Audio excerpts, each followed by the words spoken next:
Alrighty, moving on to the third proverb of this video, and this is something that I 100% believe in.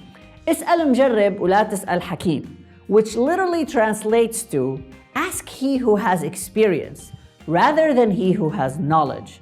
Esa'al meaning ask, Mjarreb meaning experienced, which comes from the word tajrubah meaning experience.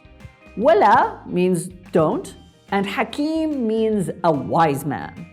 So this proverb kind of has an underlying meaning. It usually means that an older person who has been doing something for a much longer time would probably know more about this topic than someone who has just, studied this topic in university, for example. So it is better that you ask someone who is experienced rather than someone who is just like book smart, let's say. So basically this says just go for street smarts rather than book smarts. And that is my life philosophy. Not that because I'm not book smart or anything, I don't know, whatever.